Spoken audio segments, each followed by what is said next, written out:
warm welcome to TV Africa News and thank you for always joining us. This is Africa Today. My name is Najima Luima, but first are the headlines.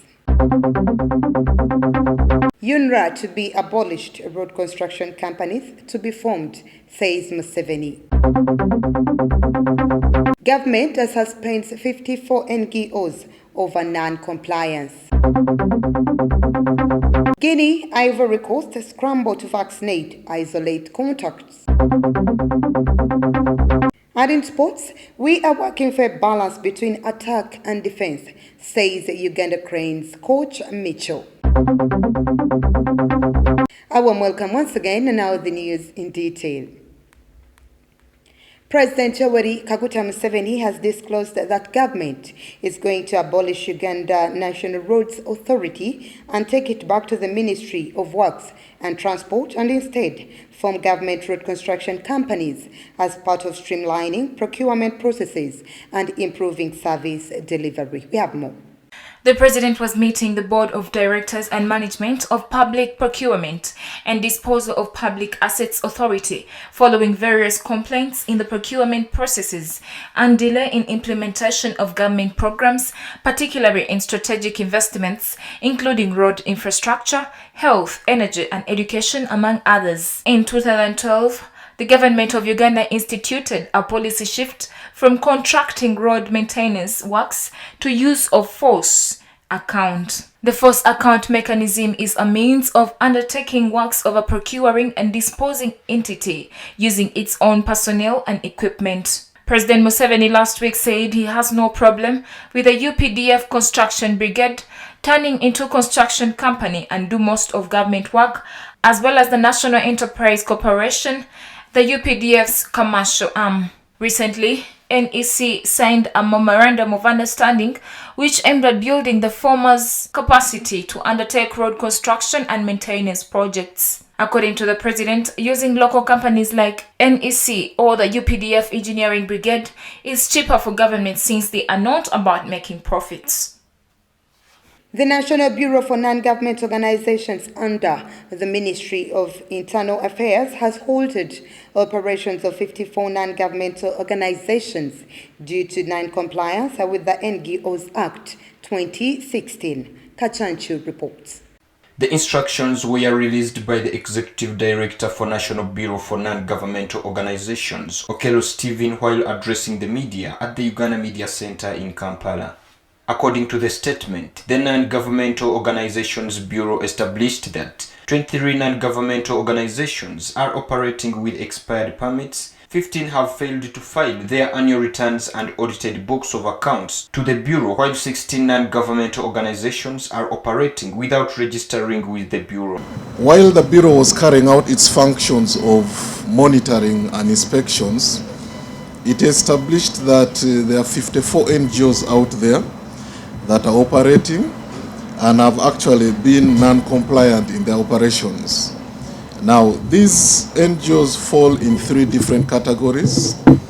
We have 23 NGOs that have continued to operate with expired permits, and that is in contravention of Section 31, subsection 1 and subsection 2, that requires that no NGO in this country must operate without any valid permit, and therefore any NGO out there operating like that is in contravention. The second category of those NGOs that are failing to file returns and also have got other compliance issues in contravention to Section 39, subsection 2 and subsection 3, that requires that at the end of every financial year, NGOs must file annual returns, but there are those that have continued to operate without actually filing. And the third category is a category of NGOs that have continued to operate without registering with the NGO Bureau, and yet the NGO Act under Section 31 requires that you must be registered with the Bureau. And also Section 29, subsection 1 requires that you should first register before you can actually operate out there. Now, In the exercise of its mandate, the NGO Bureau has taken decisions against these three categories of NGOs, and they are as follows. And these NGOs in these categories are supposed to halt their operations with immediate effect because their communications have already been sent out, and that means that once they get their communications, they should actually halt the operations immediately.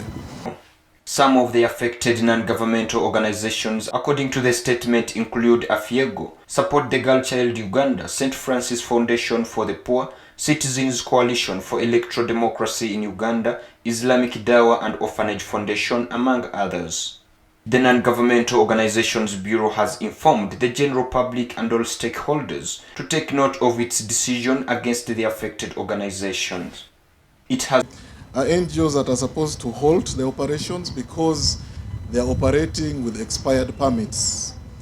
And the list of the 23 as follows. The first one is the African Institute for Energy Governance, commonly known as Afiego.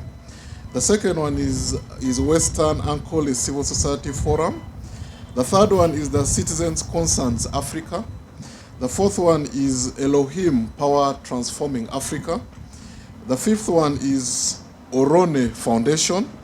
The sixth one is Light Concepts. The seventh is Public Policy Institute. The eighth one is Otubet Youth United Development Organization. The ninth one is Support Girl Child Uganda. The 10th one is Saints Preparation Ministries. The 11th is Adoration Ministries. The 12th is Islamic Dawa and Orphanage Foundation. The 13th is Jesus Shines Youth Ministries International. The 14th is Labone Missionary Center Uganda. The 15th is Wanyange Child Support Foundation. The 16th is St. Francis Foundation for the Poor. The 17th is Ray of Hope International Uganda. The 18th is Mindset Change Development Organization. The 19th is the Liberty International Foundation. The 20th is Foundation for Women Empowerment for Sikla 8. The 21st is the Karambi Action for Life Improvement. The 22nd is Tech Plus Love Foundation. And the 23rd is Center for Justice Studies and Innovations. All these 23 organizations are operating with expired permits, which is in contravention of Section 31, subsection 1 and 2, that requires that no NGO should operate out there if you do not have a valid permit. Now, the second category has also called upon its stakeholders from the national, district and sub-county levels to help in enforcing these decisions by ensuring that those affected organizations halt their operations with immediate effect. TV Africa News, Kachanchu Mtabazi reporting. 49 cases of people having been in contact with a young Guinea woman who tested positive for the Ebola virus in Abidjan have been identified so far, according to the World Health Organization on Thursday.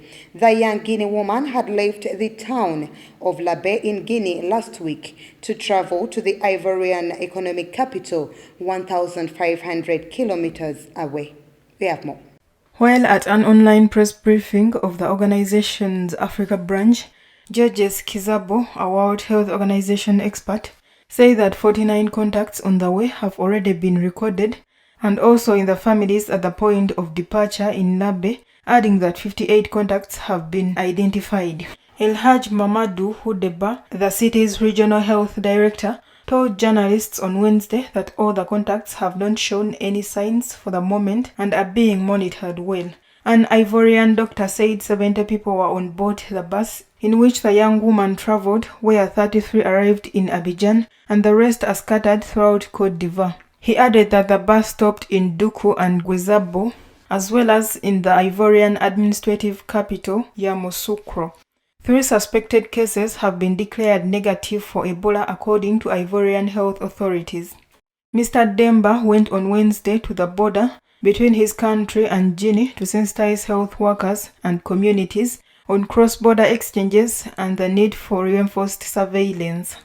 Mashidiso Moet, Regional Director of World Health Organization Africa, praised the remarkable solidarity between Guinea and Cote d'Ivoire in the face of Ebola and the rapid reaction of the Ivorian authorities. Let's take a very quick short break. We will be right back.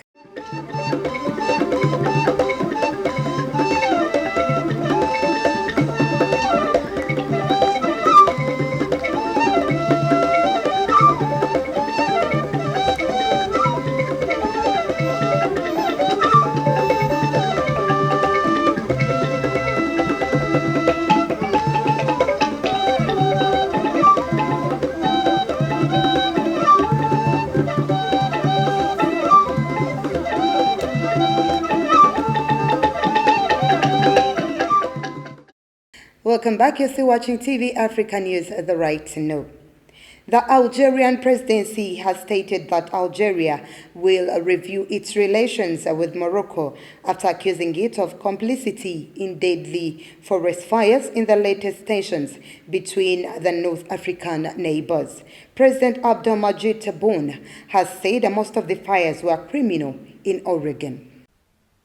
At least 90 people, including 33 soldiers, were killed in dozens of forest fires that broke out amid a blistering heatwave on August 9th across swathes of northern Algeria. The decision to review relations with Rabat was made during an extraordinary meeting of the country's Security Council, chaired by Tebboune, and dedicated to evaluating the situation after the fires. It said there would be an intensification of security controls on the western borders with Morocco. Algeria's DGSN security agency said investigations had discovered a criminal network classed as a terrorist organization as being behind the fires, according to the admission of arrested members. Algerian authorities point the finger for the fires at the independence movement of the mainly Berber region of Kabylie, which extends along the Mediterranean coast east of the capital Algiers. The authorities also accuse the movement for self-determination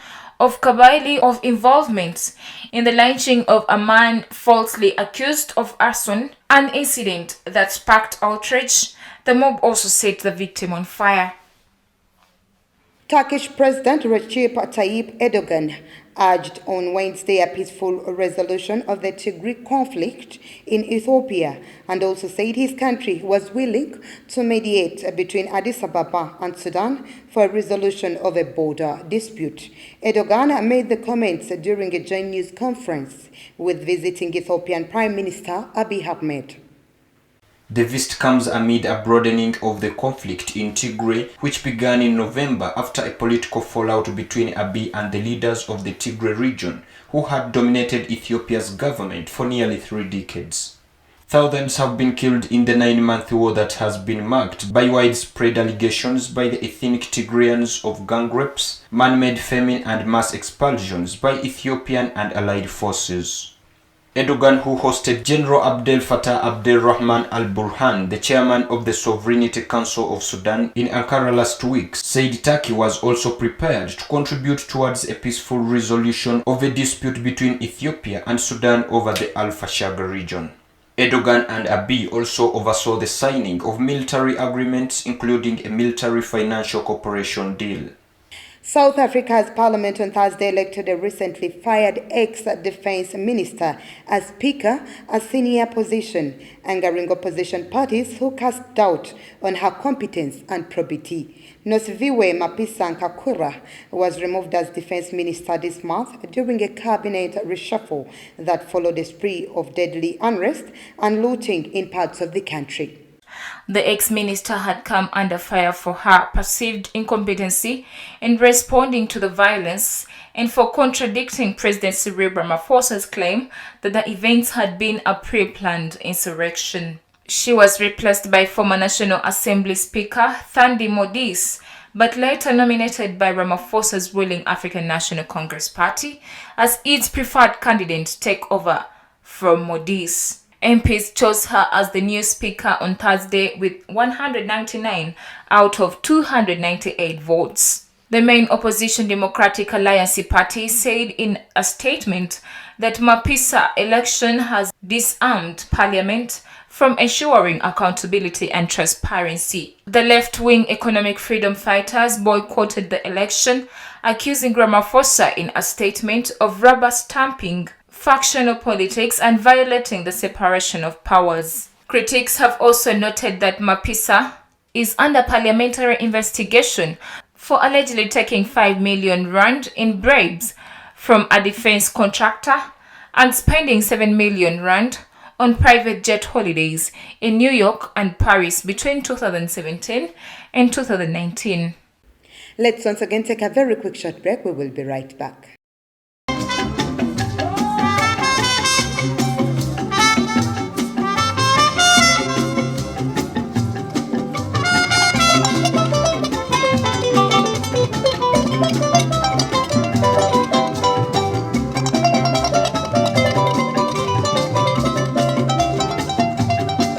Welcome back. You're still watching TV Africa News at the right to know.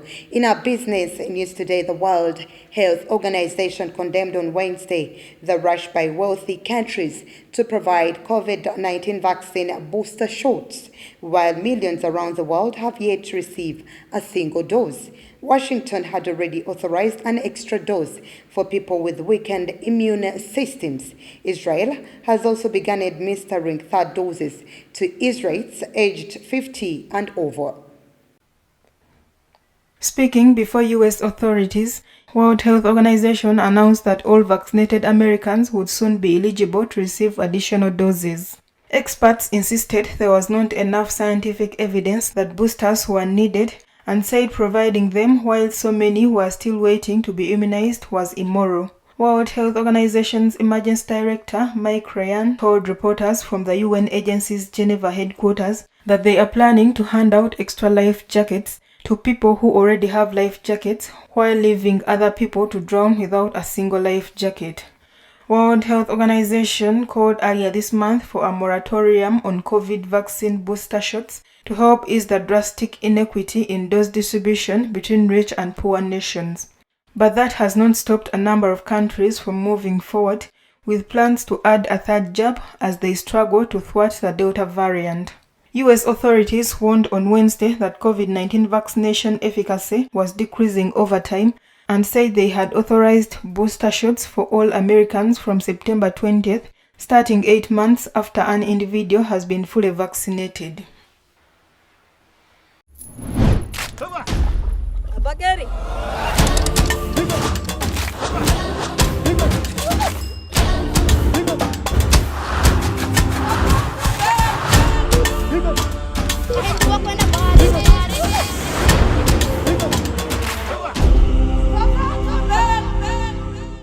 In our health news today, the Gambia declared a public health emergency on Wednesday after 2 cases of polio virus were found in environmental sewage samples. A new sampling policy was put in place in the Gambia in May with the support of the World Health Organization. According to Gambia's Minister of Health, Amadou Lamine Samate, 2 samples taken from sewers in Banjul and Kotu, a tourist town near Banjul, were positive poliovirus. The minister said that in declaring this public health emergency, the authorities will launch an awareness campaign and increase epidemiological surveillance, adding that the government is also planning at least 2 mass vaccination campaigns targeting children under 5. Wild poliovirus was endemic throughout the world until a vaccine was discovered in the 1950s. The Gambia was declared polio-free in 2004, according to the ministry. In August 2020, World Health Organization, citing a historic moment, announced that wild poliovirus had been eradicated from Africa after 4 consecutive years without reported cases and massive child immunization efforts. Wild poliovirus is now found only in Pakistan and Afghanistan. But another form of poliovirus derived from a vaccine strain, stool-derived form in areas with polio sanitation. This attenuated form becomes more dangerous after a mutation that occurs when vaccine coverage is low and gives the virus the opportunity to multiply, according to World Health Organization. Polio, which is vaccine preventable, is an infectious disease caused by a virus that invades the nervous system and can cause irreversible paralysis within hours. It mainly affects young children.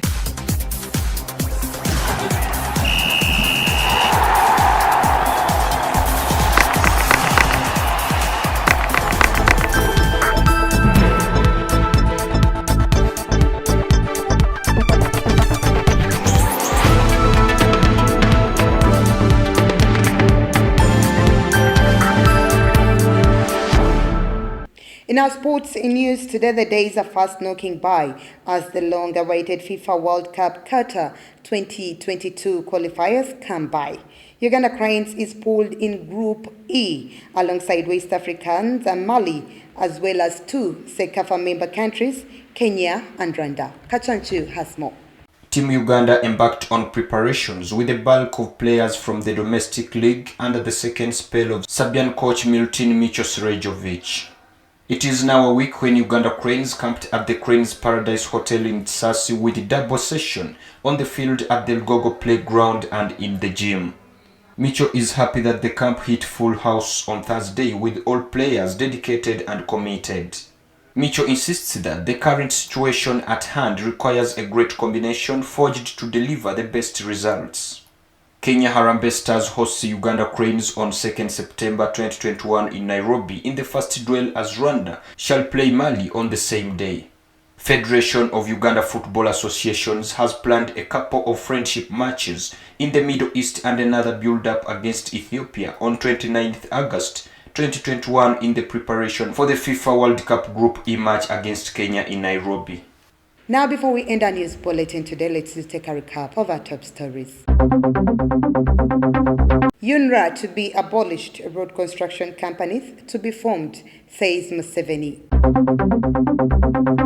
Government suspends 54 NGOs over non-compliance.